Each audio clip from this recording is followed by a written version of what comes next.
നല്ലൊരു കാര്യത്തിന് വേണ്ടി വന്നിരുന്നത് അല്ലേ? എല്ലാവർക്കും മനസ്സിലൊരു സന്തോഷമൊക്കെ ഇല്ലേ? അപ്പം ഞാൻ ചെറിയ കാര്യം പറഞ്ഞുതരാം. നമ്മുടെ കുഞ്ഞുനാളിൽ ആദ്യം സംസാരിച്ച് തുടങ്ങുമ്പോൾ എന്താ വിളിക്കുന്നത്? അമ്മ. അത് കഴിഞ്ഞാൽ എന്തായിരിക്കും? അച്ഛൻ നല്ല പറയും. അത് കഴിഞ്ഞാൽ നമ്മൾ ആദ്യം പറയുന്നത് എന്തോന്നാ? കാക്ക. അല്ലയോ? അച്ഛനാണോ പറയുന്നത്? അല്ല. എന്തോ പറയും? കാക്ക. അപ്പൊ അമ്മ പറയും, അമ്മ ഇങ്ങനെ ഇലയിലൊക്കെ എടുത്ത് വെച്ചിട്ട് മക്കളെ കാക്ക പറക്കുന്നുണ്ടോ, ചോറുണ്ട് എന്നൊക്കെ പറഞ്ഞ് ചോറൊക്കെ വരും. അപ്പൊ നമ്മള് കാക്ക കാക്ക എന്നൊക്കെ ഇങ്ങനെ. അപ്പൊ അമ്മ പറയും എന്റെ മോള് കാക്ക എന്ന് പറയുന്നൊക്കെ പറഞ്ഞ സന്തോഷമല്ലേ? അപ്പൊ കാക്ക ശരി കാര്യം പറയും. കാക്കയാണെങ്കിൽ എവിടെയാ കാക്ക എപ്പോഴും കാണുന്നത്? മരക്കൊമ്പിലേക്ക്. കാക്ക തീറ്റ തരുന്നത് എവിടാ? തീറ്റയ്ക്ക് വേണ്ടി ഇരിക്കുന്നത് എവിടാ? തീറ്റയ്ക്ക് ഇരിക്കുന്ന മരത്തിലാണ്. തറയില് അഴുക്കില് അല്ലയോ? എപ്പോഴും അഴുക്കിനകത്തായിരിക്കും കാക്ക. നല്ല മാലിന്യ കൂമ്പാരങ്ങൾ എവിടെയുണ്ടോ അവിടെ ആര് കാണും? കാക്ക കാണും അല്ലേ? മാലിന്യങ്ങൾക്ക് നടുവിലായിരിക്കും എപ്പോഴും കാക്കയെ കാണുന്നത്. പക്ഷേ ഈ കാക്ക മാലിന്യങ്ങൾക്കിടയിലൂടെ കുത്തിച്ചെകഞ്ഞ് പറന്നു പോകുമ്പം കാക്കയുടെ ദേഹത്ത് ഈ മാലിന്യങ്ങളുണ്ടോ? ഉണ്ടോ? കാക്കയുടെ ദേഹം എങ്ങനെ ഇരിക്കും? നല്ല മിനുമിനാന്ന് തിളങ്ങി തന്നെ ഇരിക്കും. അതുപോലാണ് നമ്മുടെ സമൂഹം. നമ്മുടെ സമൂഹത്തിന് ചുറ്റും ഇപ്പം എന്താ നടക്കുന്നത്? കഞ്ചാവ്, പിന്നെ ലഹരി, അങ്ങനെ കുറേ സമൂഹം അഴുക്ക് പിടിച്ചിരിക്കുക. ഇതിൻ്റെ ഇടയ്ക്കൂടാണ് നിങ്ങൾ എന്ത് ചെയ്യുന്നത്? സഞ്ചരിക്കുന്നത്. ഓരോ ദിവസവും രാവിലെ തൊട്ട് നിങ്ങൾ സഞ്ചരിക്കുന്നത് ഈ മാലിന്യങ്ങൾക്കിടയിലൂടെ. അപ്പം നമ്മൾ എന്ത് ചെയ്യണം? ഈ കാക്കയെ പോലെ ഈ മാലിന്യത്തിനിടയിൽ കിടന്നാലും നമ്മുടെ ദേഹത്തോ നമ്മുടെ മനസ്സിലോ പറ്റാതെ നമ്മൾ എങ്ങനെ പോകണം? പറന്നുയർന്ന് പോകണം അല്ലേ? അതുപോലെ ഈ കാക്ക കൂട് വെക്കുന്നത് കണ്ടിട്ടുണ്ടോ നിങ്ങൾ? അല്ലേ?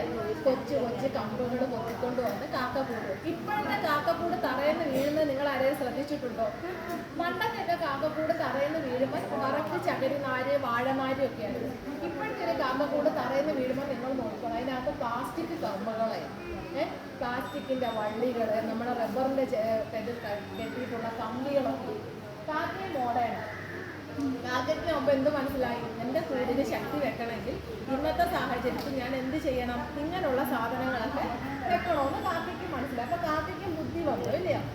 അതെല്ലാം പോട്ടെ. അപ്പം നമ്മൾ എന്ത് ചെയ്യണം? നമ്മളിങ്ങനെ പഠിച്ച് മിടുക്കരായിട്ട് കാക്കയെ പോലെ സ്വന്തമായിട്ട് കൂട് വെക്കാം. അതായത് സ്വന്തം കാലിൽ നിന്ന് സ്വന്തം പ്രാപ്തരാവാനുള്ള ഒരു കഴിവ് നമ്മൾ ശേഖരിക്കണം. അതുകൂടാതെ കാക്ക സന്ധ്യ ആകുമ്പം നമ്മൾ നോക്കുമ്പോൾ നമ്മൾ മുറ്റത്തൊക്കെ ഇറങ്ങി സന്ധ്യയ്ക്ക് നിൽക്കുമ്പോൾ കാക്കയെല്ലാം ഇങ്ങനെ ചിറകടിച്ച് പറന്നു പോകുന്നതാണ്. നല്ലൊരു കാഴ്ചയാണ് ഇല്ലേ?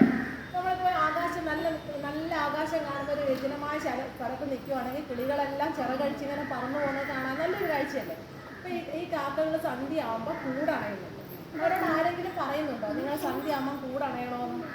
അമ്മ വിളിക്കുന്നുണ്ടോ? ഇനി വന്നേ കൂട്ടി കയറ്, ഹലോ കാക്ക മോനെ നീ എവിടാ, കൂട്ടി കയറെന്ന് പറയുന്നുണ്ടോ? ഇല്ല. ആ കാക്കകൾ സ്വയമേ സന്ധ്യ ആവുമ്പോൾ പോയി കൂട്ടി കയറിയിരിക്കും. അപ്പൊ കാക്കകൾക്ക് അവിടെ എന്തറിയാം? സന്ധ്യ കഴിഞ്ഞാൽ എനിക്ക് കണ്ണൊന്നും കാണാൻ പറ്റത്തില്ല, എനിക്ക് അപകടം വരും എന്നറിയാം അല്ലയോ? അതുപോലായിരിക്കണം നമ്മളോട് ആരും പറഞ്ഞു തരണ്ട. നമ്മൾ എന്ത് ചെയ്യണം? ഈ കാക്കയെ പോലെ സന്ധ്യയായി കഴിഞ്ഞാൽ നമ്മുടെ വീടായിരിക്കണം നമ്മുടെ അഭയസ്ഥാനം. ഇപ്പം നമുക്കറിയാം രാത്രിയൊക്കെ ആയിക്കഴിഞ്ഞാൽ പല ബുദ്ധിമുട്ടുകൾ നമുക്കുണ്ട്. പെൺകുട്ടികൾക്കായാലും ഉണ്ട്, ആൺകുട്ടികൾക്കായാലും ഉണ്ട് ഇല്ലേ? അപ്പം നമ്മൾ എന്ത് ചെയ്യണം? എവിടെ പോയാലും സന്ധ്യയ്ക്ക് മുമ്പേ നമ്മുടെ വീട്ടിലെത്താൻ നമ്മൾ ശ്രമിക്കണം. എന്നാൽ മാത്രം നമ്മുടെ ഭയക്കണ്ടല്ലോ. നമ്മുടെ വീട്ടിലെപ്പോഴും നമ്മുടെ അച്ഛനും അമ്മയും നമുക്ക് സംരക്ഷണം ചെയ്യും. അപ്പം ഇതൊക്കെ നമുക്ക് മനസ്സിലാക്കാൻ നമ്മൾ വലിയ വലിയ മോട്ടിവേഷൻ ക്ലാസ്സിന് പോകണോ? വലിയ വലിയ ബുക്കുകൾ വായിക്കണോ? വലിയ വലിയ ക്ലാസ്സുകൾക്ക് പോകണോ?